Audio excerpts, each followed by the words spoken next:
Good morning. What a wonderful event, what a wonderful occasion. I'm Jens Ludwig, faculty here at the University of Chicago. I've had the pleasure of interacting with so many of you at the PLA, the Police Leadership Academy, for the last several months. Before we begin, before I introduce the Dean of the Harris School of Public Policy here, I just wanted to start off and thank a few people. For starters, most importantly, I want to thank all of you for being here, particularly the participants in our inaugural Police Leadership Academy cohort. So thank you so very much. I want to thank our wonderful advisory committee members who are scattered throughout the room here. Alexa, Tenny, Cornelia, I see many of you. Chief Charlie Beck, Police Leadership Academy friend, super friend extraordinaire, Maggie Shapak.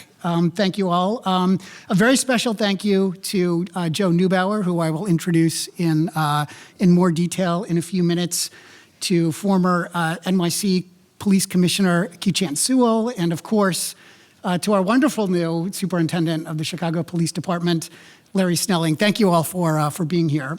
It is my great pleasure, for starters, to introduce the Interim Dean of the Harris School of Public Policy and the Sidney Stein Professor of Public Policy, Ethan Bueno de Mesquita.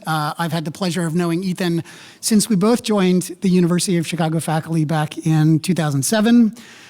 He is a very distinguished game theorist. He does a lot of very important work on political economy issues and conflict, political violence, national security, electoral accountability, all of the things that we're looking at the newspaper in every day and worrying about globally. Ethan is one of the world's experts. It is my great pleasure to introduce my friend, Ethan Bueno de Mesquita. Thank you.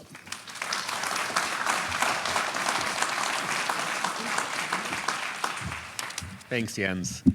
Good morning. Hi. I'm Ethan. I'm the Interim Dean of the Harris School and a faculty member here at the university. It's really a pleasure, and I'm just delighted to be here to help you celebrate the inaugural graduation of the Policing Leadership Academy. It's terrific to see so many people here who've played such an important role in the Academy's success in making it possible. We've got chiefs of police, instructors from the Academy, advisors, and generous supporters. And so let me start by offering my congratulations to the inaugural graduating class. I see here it's the first class, and joining the first class of anything is always a bit of a leap of faith, and even if that thing is a curricular program at the University of Chicago, where we like to think we know what we're doing. So we're grateful that in addition to all your many other forms of service, that you are also willing to serve as our curricular guinea pigs a little bit. We genuinely appreciate your openness to the idea that an institution like ours, dedicated to research and teaching and rigor, might have something to contribute to your important work. It means a lot to us to be able to be part of this.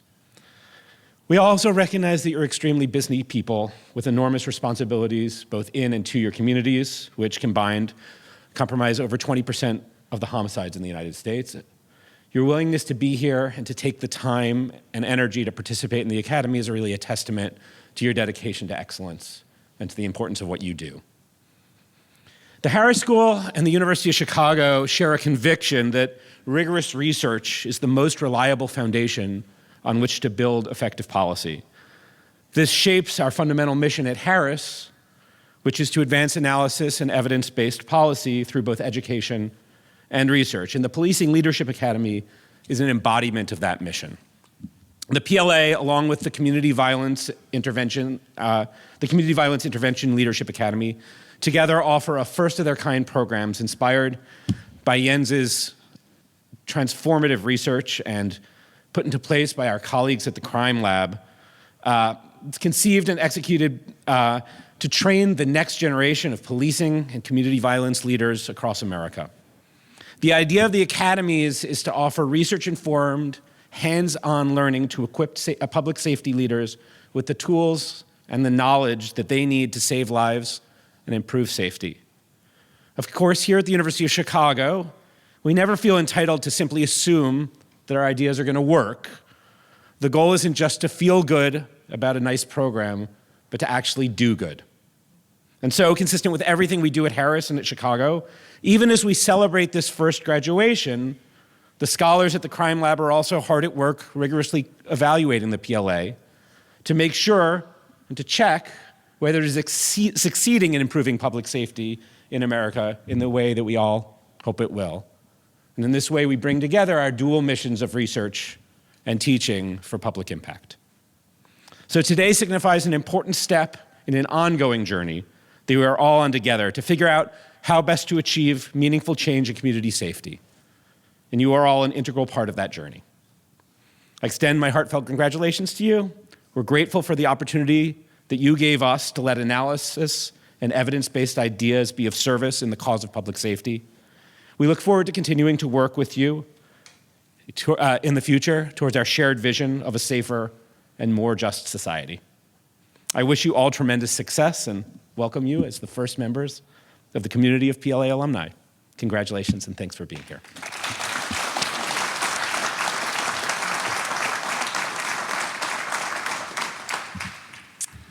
Thank you so much, Ethan. Before I have the pleasure of introducing Superintendent Snelling, I just wanted to say a few words reminding us of why we're all here. We're all here in this moment partly because we're very concerned about what's going on with cities all across America, but we're also optimistic, fundamentally optimistic for our cities as well. When you step back and take a look at the long-term challenge of gun violence, most of the murders that happen in America, as we know, are committed with firearms. We can see the big picture challenge here is that we've made no long-term progress on the problem. But we also know, thanks in part to many of the people in the room, that the problem is not hopeless. If we were to rewind the clock and go back to 1991 in the two largest cities in the United States, Los Angeles and New York, this is the murder rate per capita for those two cities, you'd hear many of the despondent comments that you hear in cities all across the country today, that the problem is hopeless, there's nothing you can do. And yet, in the 30 years that led right up until the pandemic, we saw 80% reductions in murder rates in Los Angeles, 90% reductions in murder rates in New York City. Again, thanks to many of the inspiring people that we have in the room here today. You ask what happened. Experts in the field attribute that in large part to the data-driven management revolution in policing. There are other factors as well, but I think almost everyone agrees that that was one of the central contributing factors to this transformation in these two cities in public safety. One of our wonderful colleagues at the Crime Lab, Sean Malinowski, who was Chief of Staff at LAPD, showed us that some of these changes that were so amazing and transformative in LA and New York could be exported everywhere, including in cities like Chicago. Sean went into the Englewood district here in Chicago and Garfield Park and worked with the amazing commanders there to transform the public safety environments there.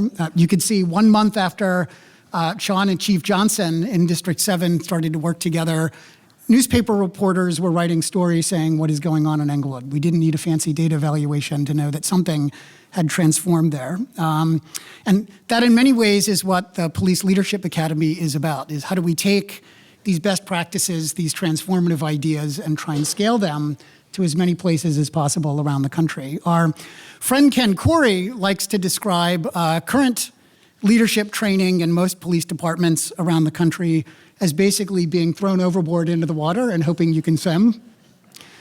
Police Leadership Academy is founded on the principle that there might be a better way to train leaders, that there might be a better way to train leaders. And the importance of leadership training, I think we can see that up close here at the University of Chicago. This is why people come from not only all over the country, but all over the world to come to the Harris School for a master's in public policy, to go to the University of Chicago Booth School for an MBA, as many of our colleagues here have had, and many of the other wonderful graduate programs that we have here at Chicago.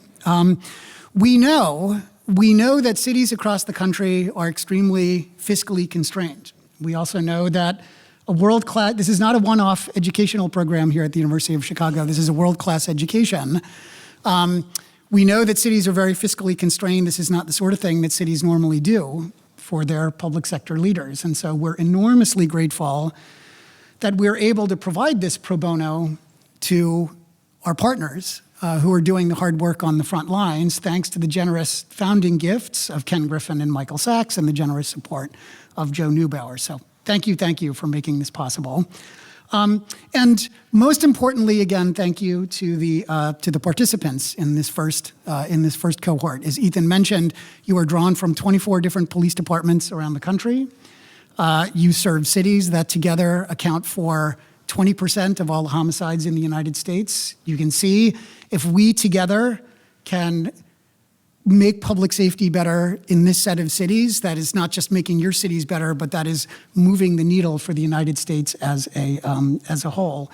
And the people who we're serving are grateful as well. We can see when you ask Americans in cities all across the country what is the #1 policy priority that they have here, safety and gun violence is consistently one of the most important concerns that they have. So I wanted to just close by partly by congratulating the first cohort, but also, given the enormous difficulty of your job, also thanking you for your service. So thank you and congratulations to the first cohort of the PLA.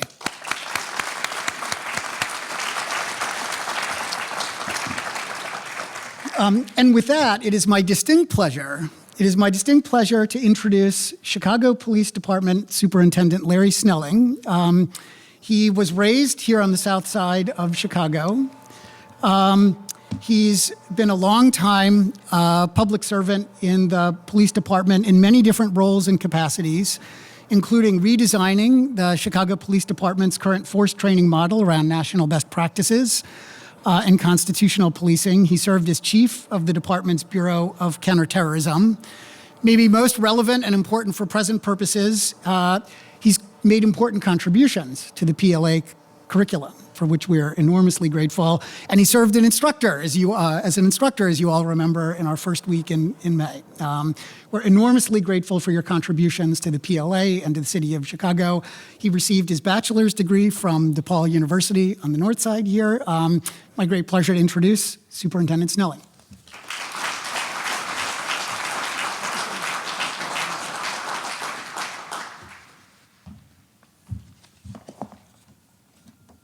Good morning. Good morning. Good morning. All right. If you've ever seen me do that, I do it twice. I do it twice because this is extremely important. Having the first cohort here, these people who have come from all around the country in police leadership, we have to speak loudly for what they've accomplished here. Could you please stand up?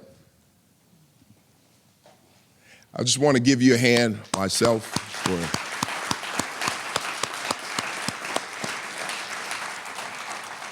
thank you. You guys are all very pretty too. I appreciate it. You can please sit down. You can have a seat. Thank you. The reason that I wanted to acknowledge that before we do anything else is that we know that policing around the country right now has become very difficult. It's become difficult to recruit. It's very difficult right now to be in leadership, as I'm sure you all know. And we have some very distinguished police leaders here today, and I just can't wait to talk to them and have some conversations about what's going on across this country. But I do see things getting better. And it starts with programs like this. This is extremely, extremely important for what we're trying to do. So with that, and having said good morning twice, I'll get right into this. First of all, let me just acknowledge all of our members of law enforcement and our agencies from across the country. Thank you for being here and thank you for participating in this. On behalf of the Chicago Police Department, welcome to our city. Most of you have gotten a chance to see some of it, but hopefully you get a chance to see more of it. We're honored to host this. Myself, having been involved a little bit in this and having taught and having mingled with a lot of people here, I took some things away from you also. So thank you for that. And hopefully you guys learn from each other. I want to begin by saying congratulations to this very first cohort at the Police Leadership Academy. As a leader in law enforcement, we have to seek out innovative ways to make progress in our communities and departments. This kind of training and education and your willingness to be a part of this essential public safety, it's essential to our future. Because if we are not thinking about changing, if we're not thinking about doing this a different way, then we'll continue to spin our wheels. We won't go anywhere. We have to have all the wheels on the bus turning. In order for us to do that, we have to think about more innovative ways of moving forward. These last 6 weeks, you've learned about different strategies and tools for not only leading your organization, but also engaging our communities. Now, this is extremely important. One of the things that I can tell you that I'm seeing right now in this position is that our communities actually want to engage with us. What has happened, I believe, over time is that we've created an us and them environment, and creating that, some people feel left out. They actually want to talk to you. They actually want to rub elbows with you. And bigger than all of it, they actually want to be a part of the solution. We have to reach out to our communities, even when we think we're being criticized. Sometimes they're just lashing out because they don't feel the connection or feel like they're a part of what it is you're doing to make their communities better. So please, let's engage our communities. I'm sure you've learned plenty of that here. You examine the data behind the work we do. Hopefully, we learned a lot from the data. Data tells us a lot, but it only tells us a portion of what it is we need to know to move ahead. When we look at our data and we look at our history, we can look at that history and determine where we need to move forward. If we don't know our history, we're bound to repeat it. If we don't look at our history, accept that that is our history, figure out the things that we did wrong, from that knowledge, we're bound to repeat it. As we move forward, we have to be willing to accept criticism. And you will be criticized, trust me. But when you go to bed knowing that you did everything the right way and you made the right decisions for the right reason, you can sleep well. Forget about the criticism. You will be criticized in leadership positions. But remember, great leaders don't fear criticism. You accept it, you learn from it. You tackle the coursework designed to strengthen your leadership and promote practices within the ranks. We all know unlocking thoughtful leadership benefits everyone in profound ways. Our agencies can build a coalition. We can drive engagement across communities, and we can reduce violence. This work is vital, and I know this first class will demonstrate how the policing profession is evolving and how we're evolving, because we do have to evolve. When leadership evolves, our police officers evolve. Our police officers are going to follow your lead. And if you lead from the front, if you lead with compassion, courage, those officers will follow. We can make changes. Bless you. We can make changes. And those changes have to be for the good of everyone, not just policing. It has to be for the good of everyone. As your fellow leader in policing, I could not be more proud to mark this occasion with you. I'm proud to be here. I'm proud to be here with the University of Chicago and the hard work that you have done, and thank you for hosting this. I can't say enough about these two women who are sitting here. Could you stand up?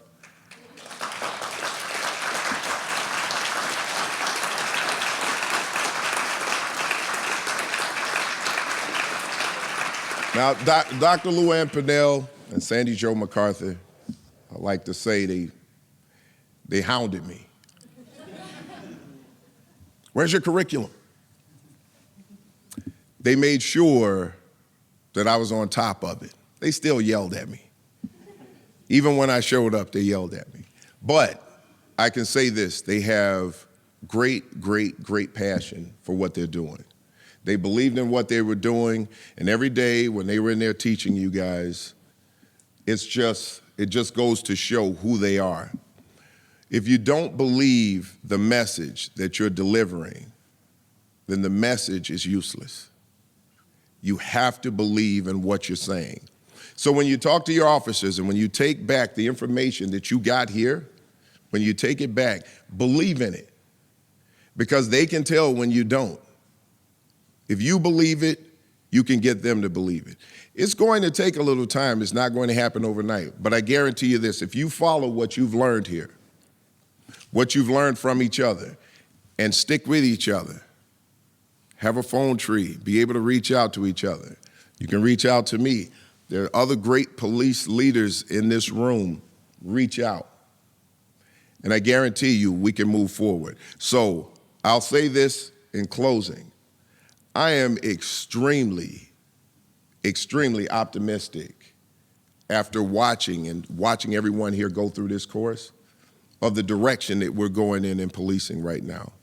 And if you continue to do what you did here, working in partnership with each other, here's the big thing: dropping the egos, not being afraid, having that vulnerability.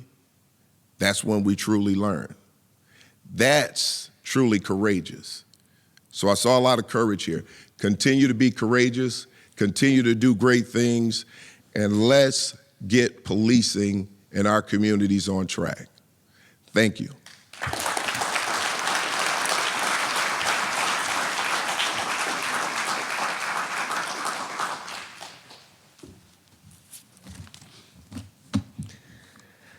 Joseph Neubauer served as president, CEO, chairman of the board of the Aramark Corporation, and prior to Aramark, he also held senior positions in companies such as PepsiCo and Chase Manhattan Bank.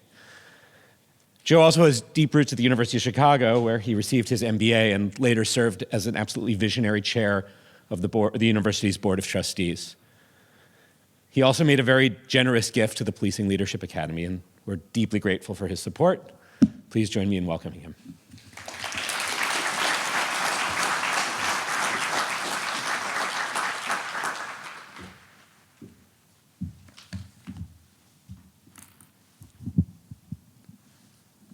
Good morning, ladies and gentlemen. It's my honor to participate in this occasion, this important occasion, as your graduation from the first cohort of the Police Leadership Academy. What the world needs more today is more smart, capable leaders. As the commissioner talked about it before. And you are a very special group of these leaders, the inaugural cohort of the program. You're wise in the ways of the street. You're prepared to respond intelligently to crisis. You're able to juggle conflicting demands. And you're willing to put your lives at risk to make your communities safer and healthier. You're heroes. You deserve our respect, and we salute you. I don't have to tell you about the challenges that you face. You've heard before from other speakers that collectively your 25 districts experience over 20% of the nation's homicides. If we can bend that curve, the rest of it will follow. Thankfully, the curve is bending in the right direction. Homicides are down double digits this year in many of our cities, thanks partially to the work that you all are doing, augmented with new tools from this academy. But those are not just statistics. Those are lives saved, families stabilized, and communities feeling safer because of what's going on around them. So why did Jens and Rosanna ask me to speak to you today? I'm not a policeman. I wasn't trained in security. I'm just a retired businessman. Until I retired 10 years ago, I was, you heard, CEO of Aramark. It's a multinational company with over 225,000 employees. You might have heard of our company from the local ballpark, or your hospital, or your college, or our trucks that you see running all over the country. During my 30-year tenure, we grew the business from about $3 billion to over $12 billion. But the interesting part is, how did we achieve this growth? By focusing on the needs of our clients, like the Red Sox or the Phillies. Unfortunately, they lost now. There's always next year. And their desire to provide exceptional fan experience to their customers. That was not a headquarter challenge. That was on the line, on the street, day-to-day focus on what's important to the clients. Success depended on our frontline managers, the people who roamed the stadiums, making sure the teams had what they needed to deliver outstanding client expectations, that facilities were clean and working, that menus were items that were irresistible to the customers, that lines were short and satisfaction was high. Like you, our frontline managers made it their business to learn everything there was to learn about what was going on in their neighborhoods. They collected and analyzed data, using it to drive positive change. And the results, not only did the company grow, benefiting shareholders, many of whom were our employees, but during my tenure, more than 300 people, employees, became shareholders, and many retired as millionaires, some of whom started their lives pitching peanuts in ballparks.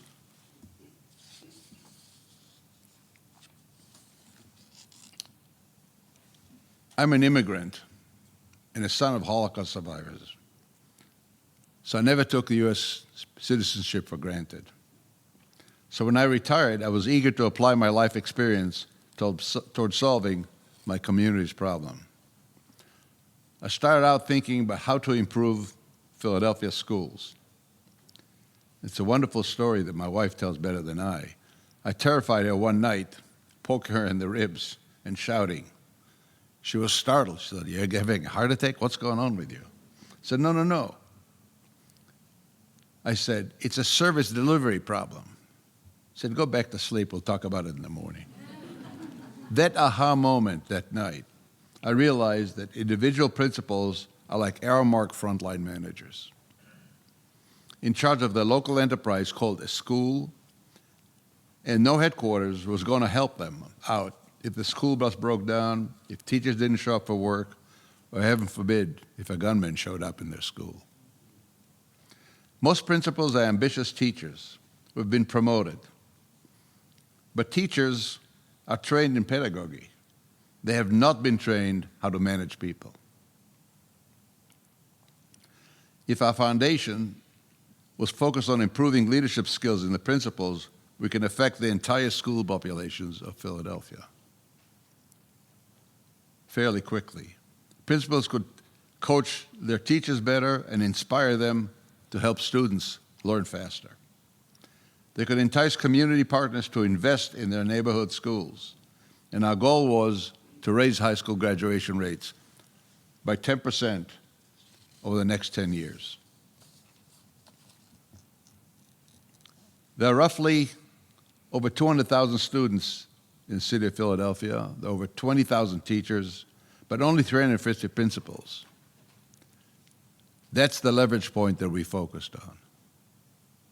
And to date, we have trained almost half of our leadership of the principals in training programs in cohorts of 25 members each. So in the last 8 years that we've been doing this, attendance has gone up, academic scores have gone up, ambitions have increased, and hope has improved. Our principals win National Blue Ribbon Awards of Excellence, and some of them have been promoted to become assistant superintendents. And that's all because we equip them with data-driven, real-world experiences that challenge the bureaucracy. We're changing a sluggish school system from within that is promoting our principals to higher levels so they will be willing to take risks, which many people in the system are unwilling or unable to do. one of the most important part of our whole effort is the power of what we call the cohort effect. That is, ladies and gentlemen, what you have here with you today. Our principals who have problems don't call headquarters. First of all, they don't know who to call to give them answers. Each one of you has gone through problems that the other ones of you have.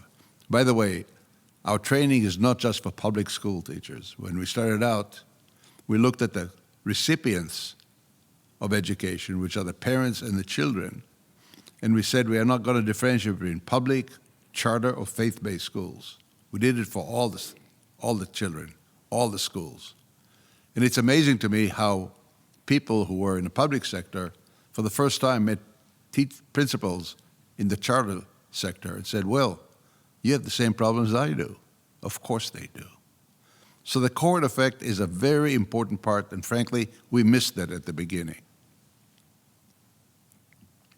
Leadership training created a culture of excellence and trusted communities among our fellows.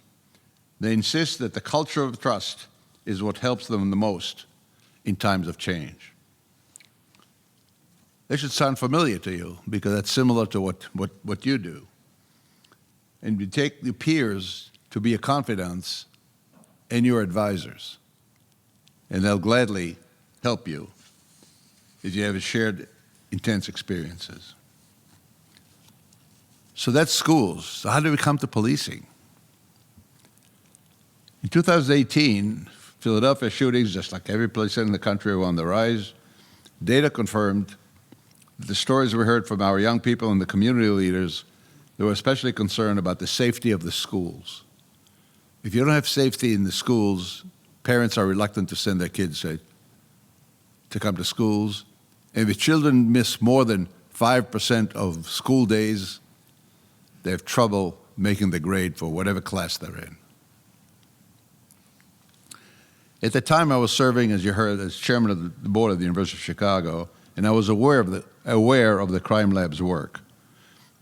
I read a lot of what they publish, but one day I read a particular piece that really intrigued me.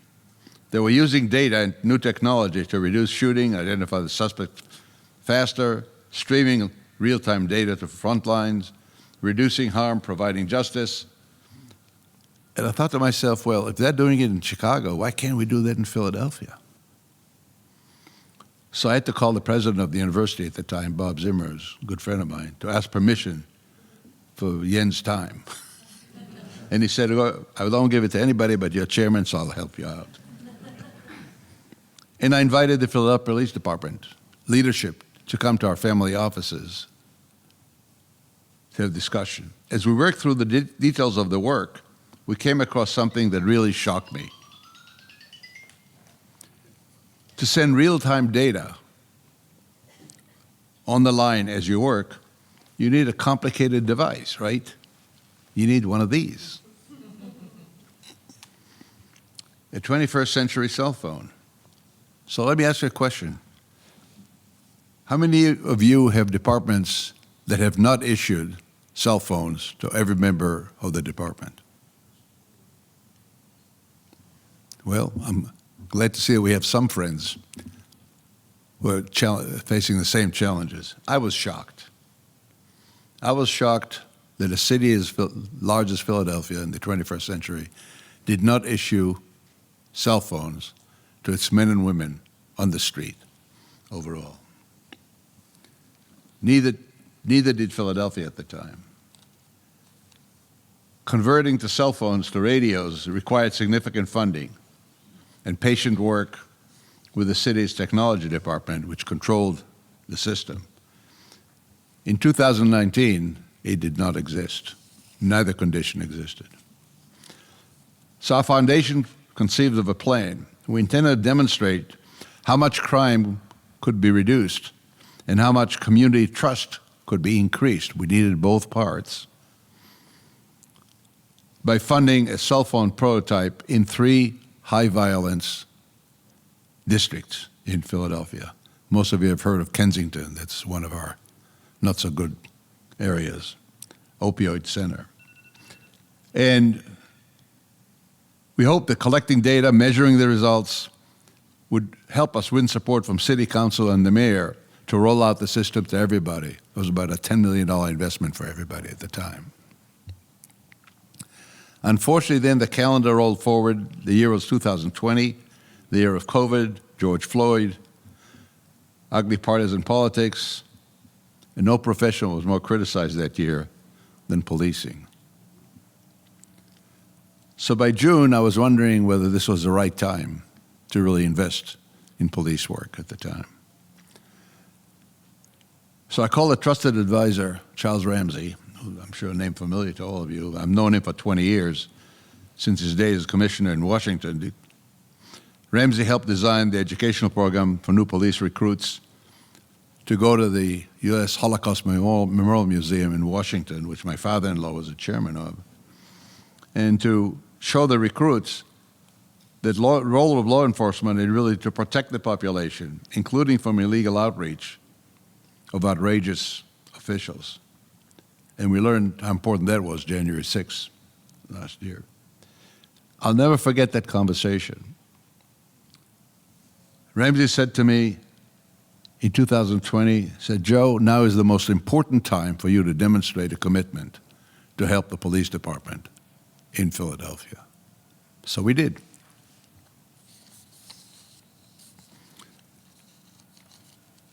And I'm proud to tell you now that the prototype that we started worked. Clearance rates improved, evidence submissions skyrocketed. Protected by anonymity, folks in the community became willing to call policemen because they handed out their individual cell phones numbers. And in Kensington, for example, nobody wanted to be seen talking to a policeman or woman at all. And they texted the officers with more information to find abandoned guns that were used in robberies and, unfortunately, homicides. So now Philadelphia is funding the expansion to all the divisions. Captain Green will come to you. But to create real-time data for the officers to focus on police work. And it also saves the city for data because all the data that they had, they used to come back to the districts and somebody had to type it all in to go. The ones that caught up to this the fastest were the detectives because they'd take pictures and just download the pictures and off they went. So they were our heroes. And I'm sure that your days and your challenges are equally frustrating and complex. This was not easy to do, to convince a lot of what I call apparatchiks in the city departments that this was an important thing to do and it needed to be done that year, not 3 years down the road. And we had to lean on the mayor and everybody else to get things done.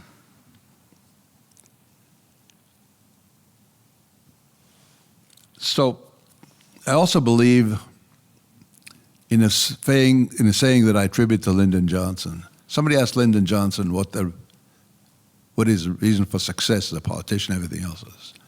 He said, just like a farmer says, the most important manure on the farm are the owner's footprints.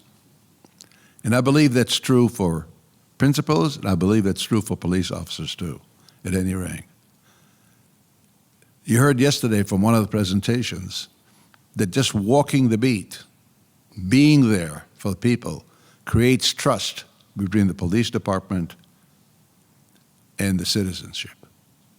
And we have evidence of that now through the cell phone, that they believe in the officers, they trust the officers, and I also believe that most of the information resides in the locality where the homicide or robbery occurred. The neighbors know everything. You just got to get them to share it with you, and then you'll be able to have all the information. Trust is built in the trenches. It can't be mandated. It's the key that unlocks lasting change, not only within your department, but also with your community. It's an essential ingredient to build coalitions between the public and the private sector as well. Ken Griffin, who, as you heard earlier, started this academy, calculated the return on investment is as safe for Chicago. He makes enough money looking at numbers, but what he wanted is a simple thing, as safe for Chicago. That's why he did this. He wanted to figure out how to enable law enforcement to build a broad coalition of the committed, people who want to make the city better. And your ability to connect intimately with your communities gives you an invaluable street cred overall. Your ability to grow the capabilities of your team to advance their careers is based on successful protection of the population, strengthening your own impact and authority in the community. Success inevitably builds attention and builds trust, especially from concerned citizens and philanthropists in your communities. Trust in you, trust in your teams, trust in your plans, and having the supported data to win not only their enthusiasm, but also convince them of further investment in the efforts that you're doing. The world today is very volatile and fragile. Public safety impacts everybody. Citizens increasingly understand that crime reduction and community policing are not mutually exclusive. They're actually supportive of each other. No one wants police protection more than parents in the poorest areas of Philadelphia.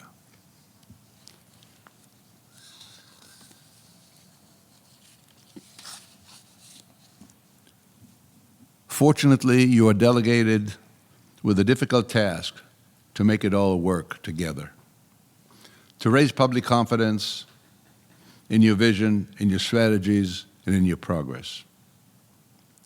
But you have to remember you're not alone. As I mentioned earlier, your cohort is an invaluable asset to you going forward. You'll be buddies forever because of this program. Use it. They have the most relevant advice to give you to solve any problem that you're facing. Your work is also at the core of preserving democracy in America.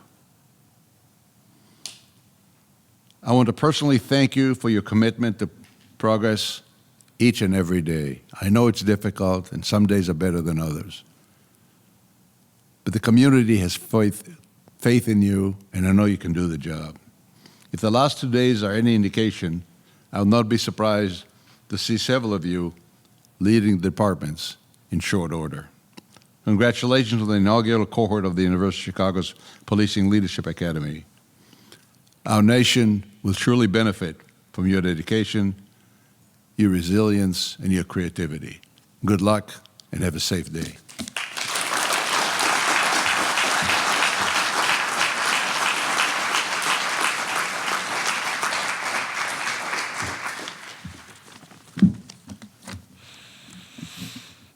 Keechant Sewell is the former New York City Police Commissioner. Commissioner Sewell has served in policing since 1997, working both in the Nassau County and the New York City Police Departments. She was appointed by Mayor Eric Adams in 2021 and was the first female commissioner of the New York City Police Department, serving in that position until June of 2023. It's our honor to have her with us. Looking forward to her remarks.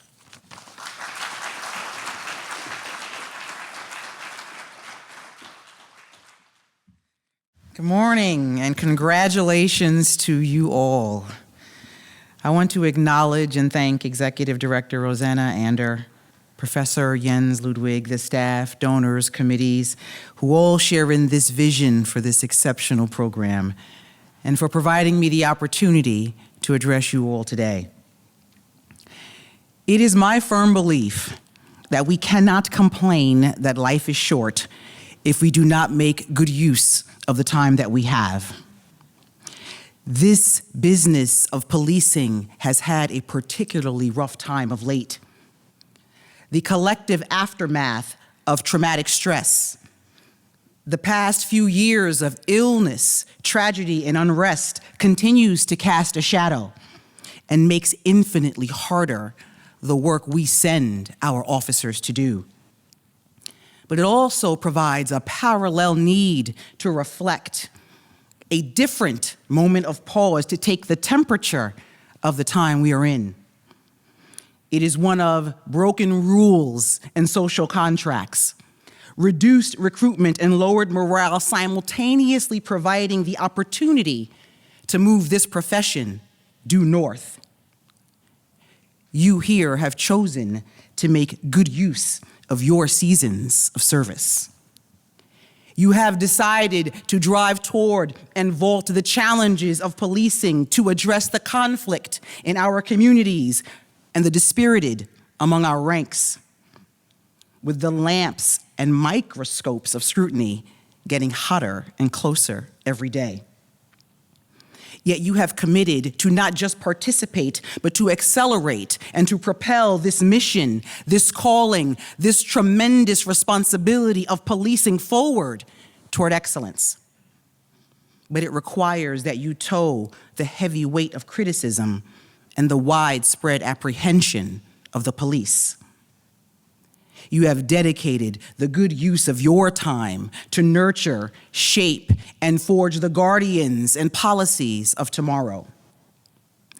We have seen the interconnectivity of policing the world over. We are held to account for the actions of other agencies, uniforms, shields, and badges in counties, cities, provinces, territories, and parishes across this nation and across the pond. The malfeasance of one can irreparably damage the many. But when one, or in this case, 25 exceptional leaders take the wheel into this building, within these walls and in these chairs, to reinforce the pledge of the relatively few to protect the vulnerable, battle for victory over villains, fight the distrust of the police, and take care of our people, so they can take care of our clients. It is evidence of your courage of heart to steer this profession to be better. It is the covenant of service. It is the vow undertaken by each of you when you raised your right hands, however long ago. It is your pursuit of higher learning, making good use of your time to benefit others that are less experienced, less fortunate, less capable of defending themselves, that we acknowledge and celebrate you today. Around the globe, we have seen communities crippled by violence, yet still disconnected from their police. Officers disheartened and unappreciated in the work that we send them to do. In a business that we are told that when we engage, we cannot lose. Yet in DC, there are etched the names of the times we horribly did. Sometimes forming a wall between ourselves and those that need us the most. Policing fails when it is just done in communities. It must be done with communities. And it has at times had a difficult past. We have to welcome genuine, honest conversations about how we can reform policing and always demand that our members do what is right, but I believe we have to be their biggest cheerleaders. Because we have seen criminal networks strengthen their hold, sponsor terror, shore up their ranks, and reinforce their resolve, working with a lot less bureaucracy than we do. We cannot yield in our commitment to victims to give them the policing they deserve. We cannot permit those who have been given alternatives, services, benefits, outreach, and counseling to rob, hurt, steal, cause chaos in our communities, or continue to break the social contract and stop children from growing up. We cannot give up because they have better recruitment, are better organized, have unconstrained budgets, or have more time to train or practice their craft. Crime and disorder unsettles our communities, but our lack of direction, wasted resources, wasted time, lack of leadership and focus, at worst causes harm, and at best is simply ineffective. It is mere competency to identify these problems. It is your leadership that will solve them. The road to excellence in policing is long, but our lives are short. We have these roles for a limited time. It is you, supervisors, managers, and leaders here who have the headlights to shine the way. There are mile markers and signs. They read safe streets, stable communities, officer wellness, and violence reduction. Which ones will you pass? What changes will you bring, and who will you inspire to follow? This cohort, this collective, with the right data and an updated navigational system downloaded 1 week a month for the last 24 weeks, can address rampant crime, collaborate with our partners, get guns off our streets, engage our youth, lower the temperature, get the villains out, and make ourselves part of the community, and lead the people we send to do this work. We can watch the grill while watering the flowers. This is about so much more than law enforcement. This is the time for strong leaders. You have invested your time in an awesome responsibility that desperately needs them. Please continue to affect and positively shape the future of this profession for your colleagues, for your communities, and for our descendants. As a fellow in policing, I admire your valor, your service, and your willingness to challenge complacency to a fight. And as a citizen, I am forever grateful. Congratulations again.